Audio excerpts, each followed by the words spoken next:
ખૂબ જ મહત્વપૂર્ણ બાબતો। 1. ચોમાસાની ઋતુમાં સલાડનું સેવન ન કરવું જોઈએ।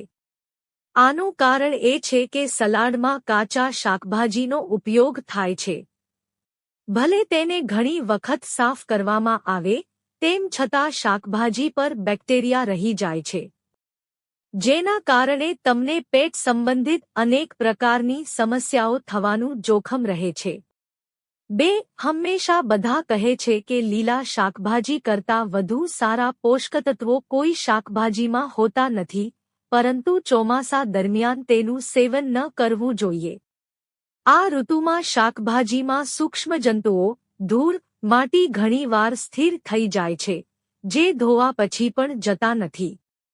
તમારે ખાસ કરીને આ ઋતુમાં કોબીજ, પાલક, મશરૂમ્સ જેવા શાકભાજીનું સેવન ન કરવું જોઈએ। 3. કાકડી અને મધનું મિશ્રણ વાળને હાઇડ્રેટ, પોષણ અને મજબૂત કરવામાં મદદ કરે છે। આ હેર પેકનો નિયમિત ઉપયોગ વાળના વિકાસને પ્રોત્સાહન આપે છે અને વાળને સ્વસ્થ બનાવે છે। આ હેર પેક સ્કેલ્પને સાફ કરે છે અને ડેન્ડ્રફ જેવી સમસ્યાને દૂર કરે છે। 4. લસણ ખૂબ એસિડિક હોય છે। કાચા લસણનું સેવન કરવાથી શરીરમાં એસિડ વધે છે, જ્યારે તેને ઘીમાં તળીને ખાવાથી તેમાં રહેલું એસિડ ઘણી હદ સુધી ઓછું થઈ જાય છે। આ ઉપરાંત ઘીમાં શેકેલું લસણ ખાવાથી પણ પિત્તને નિયંત્રિત કરવામાં મદદ મળે છે। 5. વરસાદની ઋતુમાં સ્ટ્રીટ ફૂડનું સેવન કરવું જોઈએ નહીં। હકીકતમાં મોટાભાગે સ્ટ્રીટ ફૂડ ખુલ્લી જગ્યામાં તૈયાર કરવામાં આવે છે અને ખુલ્લામાં જ રાખવામાં આવે છે। આ સિઝનમાં ખુલ્લામાં રાખેલો ખોરાક ખાવાથી ઘણા રોગો થઈ શકે છે। 6. સવારે ઊંઘમાંથી ઉઠ્યા પછી જ્યારે તમારું માથું ભારે લાગે ત્યારે હળવા હાથે તમારા માથાની માલિશ કરો। માથાના જે ભાગમાં દુખાવો થતો હોય તેના પર આંગળી વડે દબાણ કરો।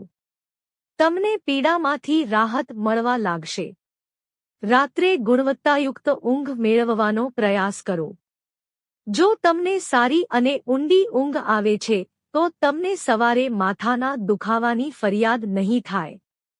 7. શરીરમાં પાણીની ઉણપને કારણે જ્યારે તમે ઊંઘમાંથી જાગી જાઓ છો, ત્યારે તમને આંખોમાં ભારેપણું અને માથાનો દુખાવોની ફરિયાદ થવા લાગે છે। જો કે, તે ઘણા કારણોમાંથી માત્ર એક હોઈ શકે છે। આ સિવાય જે લોકોને દાંત પીસવાની સમસ્યા હોય છે, તેમને લાંબી ઊંઘમાંથી જાગ્યા પછી માથાના દુખાવાની સમસ્યા પણ થઈ શકે।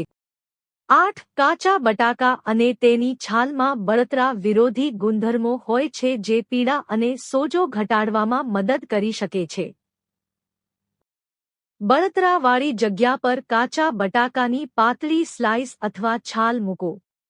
આ સિવાય તમે બટાકાને પીસીને તેની પેસ્ટ બનાવીને અસરગ્રસ્ત જગ્યા પર લગાવી શકો છો। બટાકાની છાલને રેફ્રિજરેટરમાં રાખો, તેને ઠંડુ કરો અને પછી તેને બળી ગયેલી જગ્યા પર લગાવો, તમને આરામ મળશે। 9. રાત્રિના સમયે વાળમાં તેલ લગાવતી વખતે ઘણી મહિલાઓ તેલને થોડું ગરમ કરીને લગાવે છે। આવું કરવું દર વખતે યોગ્ય નથી। વાળમાં ગરમ તેલ લગાવવાથી પરસેવો વળે છે અને તેના કારણે વાળ સંબંધિત સમસ્યાઓ થઈ શકે છે। આ કારણોસર વાળ પર ગરમ તેલનો ઉપયોગ કરવાનું ટાળવું જોઈએ। 10. શક્કરટેટી સ્કિનની સુસ્તી અને ડ્રાયનેસ દૂર કરે છે। તે સ્કિનને હાઇડ્રેટ કરે છે કારણ કે તેમાં પાણીની માત્રા વધુ હોય છે। આ ઉપરાંત તે સ્કિનની ઉંમર વધતા રોકે છે। શક્કરટેટી કાળા ડાઘ, ડાર્ક સર્કલને દૂર કરે છે। તેમાં ફોલિક એસિડ હોય છે જે સ્કિનની કોશિકાઓને પુનર્જીવિત કરે છે અને સ્કિનને હેલ્થી તથા યંગ રાખે છે। જો તમને આ વિડિયો ગમ્યો હોય તો લાઇક કરો, મિત્રો સાથે શેર કરો અને ચેનલને સબસ્ક્રાઇબ કરો। ધન્યવાદ।